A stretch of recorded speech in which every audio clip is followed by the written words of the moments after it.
Hello everyone, my name is Acharchelle from the Irvington Public Library. For today's story time, I'll be reading Snow White, retold by Susan Purcell. Once upon a time, a beautiful baby girl was born to a king and a queen. They named her Snow White, but sadly, the queen died before the baby was a year old. The king married again, but his new wife was mean. She had a magic mirror to which she would say, "Mirror, mirror on the wall, who is the fairest of them all?" "My lady, you are the fairest of them all," the mirror would reply. The mean queen always heard the same answer from the mirror, but when Snow White was 16, the mirror replied, "My queen, you are very fair, but Snow White seems to be the fairest of them all." The queen was green with envy. She ordered a huntsman to seek out Snow White and take her deep into the forest. See that she never returns.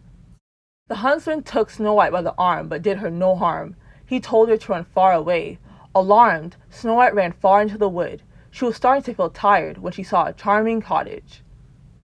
Snow White tapped on the door and tiptoed in. Everything inside was very tiny and terrifically tidy. Against the wall, Snow White saw 7 small beds. She yawned and walked over to take a nap in one of them. Hours later, when Snow White awoke, she wasn't alone. She did not know she was in the home of 7 dwarves. They all spoke kindly to her. "Perhaps you would like to stay," said a dwarf in a purple hat, popping up near the bed. As the 7 dwarves set off for work each day, Snow White fussed over them and made them sandwiches. One night, the magic mirror told the evil queen that Snow White was still alive.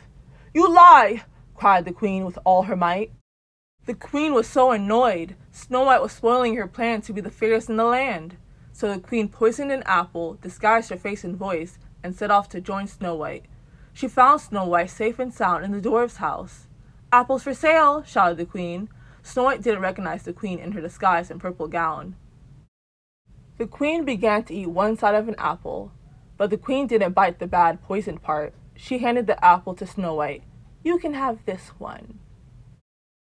Snow White began to eat the poisoned side of the apple. After one bite, she fell down as if dead. When the dwarves returned, they were startled to see Snow White lying on the ground. She lay as still as a stone. The dwarves snatched up the apple and realized Snow White had been poisoned. Stunned, they slowly placed Snow White in a glass case and left it standing in the woods. One day, a handsome prince rode past. As he leaned over to look at Snow White, he knocked the glass case. The horrible piece of apple flew out of her mouth and she opened her eyes. The prince asked Snow White to be his wife. The wedding was wonderful, and the dwarves wished them well. There was no happy ending for the queen. "Who is the fairest of them all?" she asked her mirror for the final time. When she heard Snow White, she was so full of fury, she caught fire and vanished.